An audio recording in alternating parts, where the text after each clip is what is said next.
Hi there. Welcome to my space of make-believe. This is where I let the words take me anywhere, be anyone, do anything, and I would love to have you for company. Mrs. Spring Fragrance is a collection of short stories written by Sui Sin Far. Published in 1912, it entered the public domain in August 2020. These stories are centered around the Chinese who emigrated to America in the late 19th and early 20th century. Some of them adopted and adapted quite quickly, and then there were others who struggled to find the balance between the new and the values of their forefathers. So, if you are ready, let's go. Shan's kindred spirit. Had Shan been an American and China to him a forbidden country, his daring exploits and thrilling adventures would have furnished inspiration for many a newspaper and magazine article, novel, and short story. As a hero, he would certainly have far outshone Dewey, Perry, or Cook. Being, however, a Chinese and the forbidden country America, he was simply recorded by the American press as a wily Oriental who, by ways that are dark and tricks that are vain, is eluding the vigilance of our brave customs officers. As to his experiences, the only one who took any particular interest in them was Fin Fun. Fin Fun was Tian Shan's kindred spirit. She was the daughter of a Canadian Chinese storekeeper and the object of much concern to both Protestant mission ladies and good Catholic sisters. "I like learn, talk, and dress like you," she would respond to attempts to bring her into the folds, "but I not want think like you, too much discuss." And when it was urged upon her that her father was a convert, the mission ladies declaring to the Protestant faith and the nuns to the Catholic, she would calmly answer, "That's so? Well, I not my father. Beside, I think my father just say he Catholic or Protestant, for sake of be amiable to you. He good-natured man and want to please you." This independent and original stand led Fin Fun to live, as it were, in an atmosphere of outlawry even amongst her own countrywomen. For all proper Chinese females in Canada and America, unless their husbands are men of influence in their own country, conform upon request to the religion of the women of the white race. Fin Fun sat on her father's doorstep, amusing herself with a ball of yarn and a kitten. She was a pretty girl, with the delicate features, long slanting eyes, and pouting mouth of the women of Su Chow, to which province her dead mother had belonged. Tian Shan came along. "Will you come for a walk around the mountain?" asked he. "I don't know," answered Fin Fun. "Do," he urged. The walk around the mountain is enjoyable at all seasons, but particularly so in the fall of the year, when the leaves in the trees are turning all colors, making the mount itself look like one big posy. The air was fresh, sweet, and piney. As Tian Shan and Fin Fun walked, they chatted gaily, not so much of Tian Shan or Fin Fun as of the brilliant landscape, the sun shining through a grove of black-trunked trees with golden leaves, the squirrels that whisked past them, the birds twittering and soliloquizing over their vanishing homes, and many other objects of nature. Tian Shan's roving life had made him quite a woodsman, and Fin Fun, well, Fin Fun was his kindred spirit. A large oak looking into a smouldering pyre invited them to a seat under its boughs. After heavily munching half a dozen acorns, Fin Fun requested to be told all about Tian Shan's last adventure.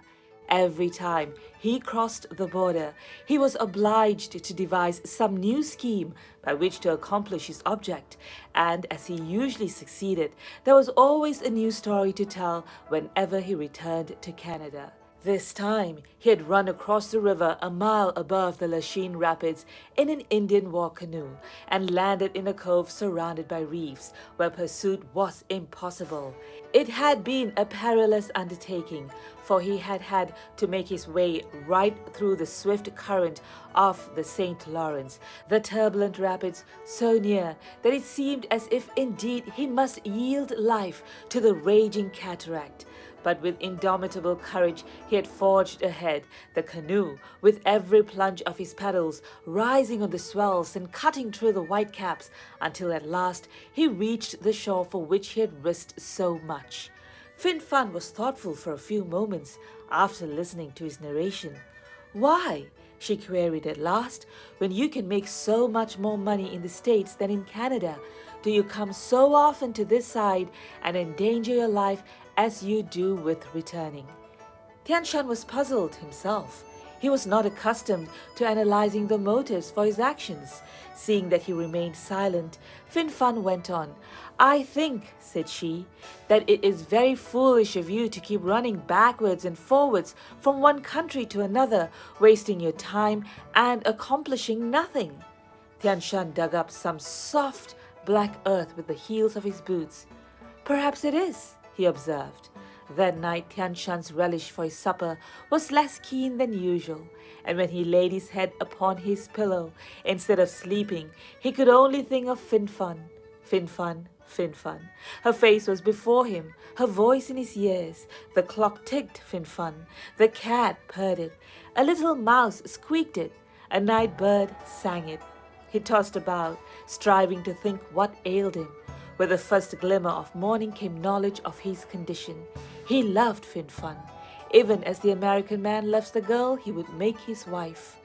Now Tian Shan, unlike most Chinese, had never saved money, and therefore had no home to offer Fin Fun.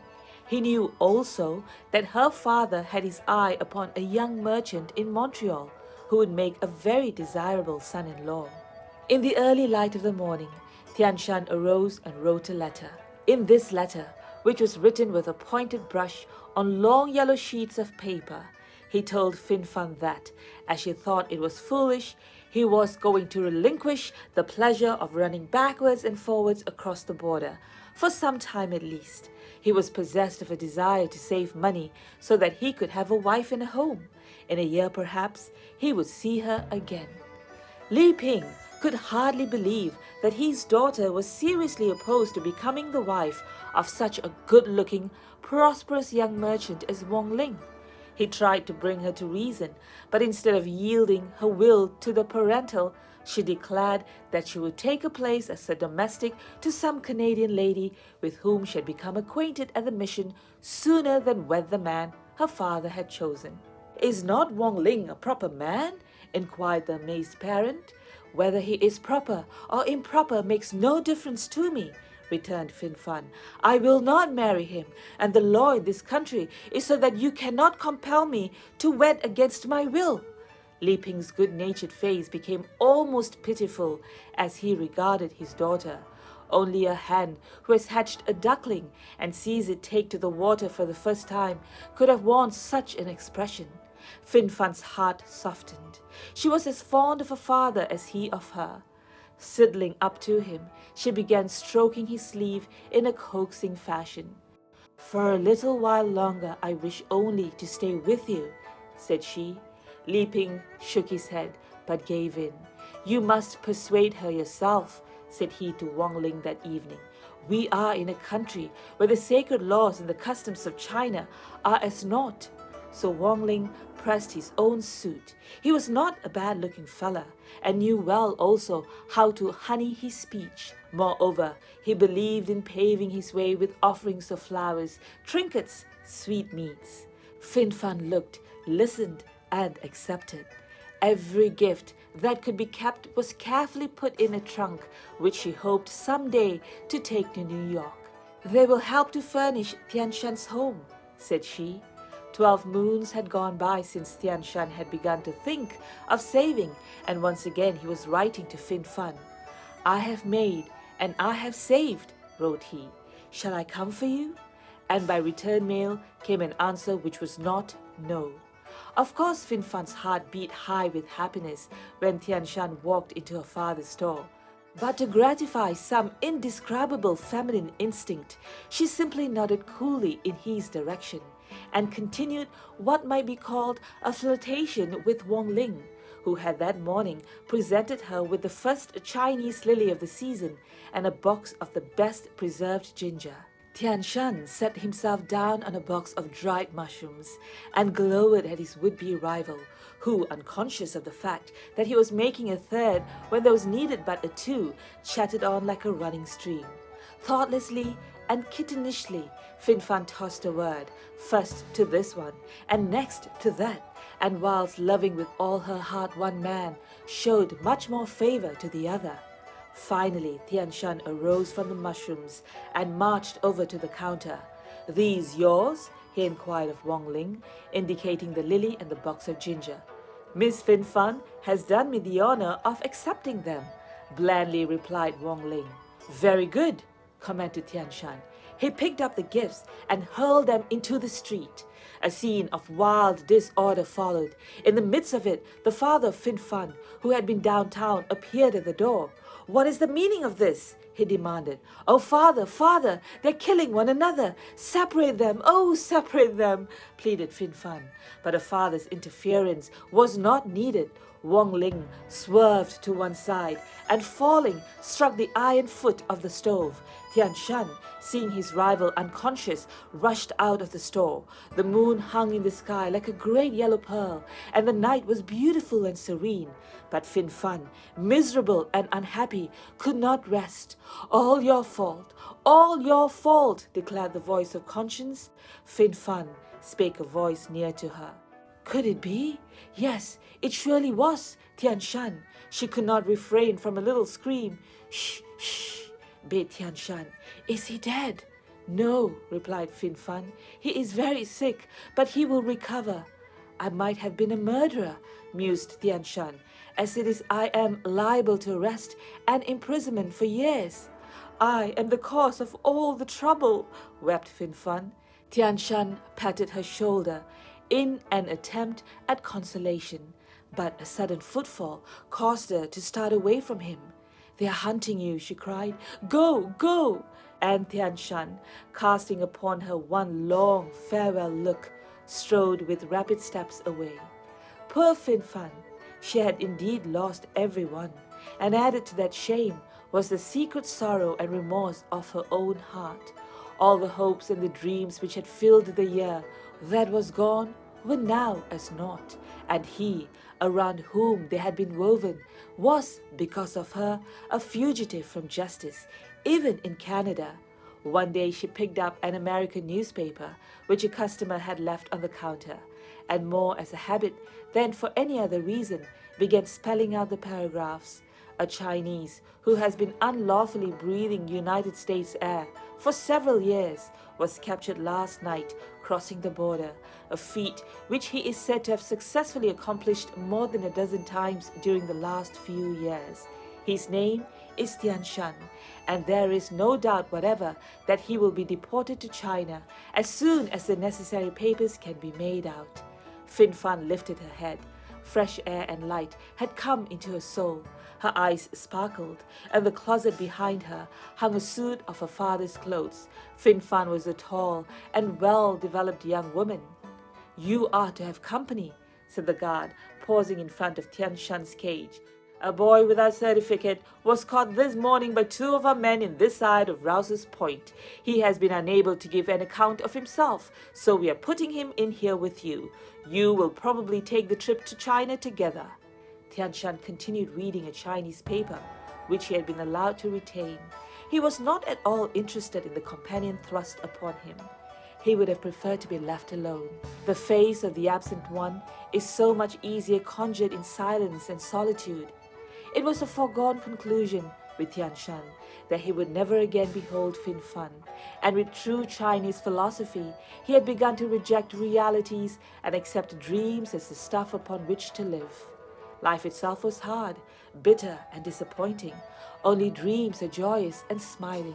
One star after another had appeared until the heavens were patterned with twinkling lights. Through his prison bars, Tian Shan gazed solemnly upon the firmament. Someone touched his elbow. It was his fellow prisoner. So far the boy had not intruded himself, having curled himself up in a corner of the cell and slept soundly apparently ever since his advent. "What do you want?" asked Tian Shan not unkindly. "To go to China with you and to be your wife," was the softly surprising reply. "Fin fun!" exclaimed Tian Shan. "Fin fun!" The boy pulled off his cap. "Aye," said he, "'tis fin fun." The end. I always find it fascinating how life can change so drastically with one tiny moment in time. If only she was true to all three of them. But there you go, a happy ending, nevertheless, though in sad circumstances. Thank you so much for joining me today. I will look out for you in the next video. Till next time, go grab a book to read or a pen to write and let your imagination take you anywhere. Be anyone, do any.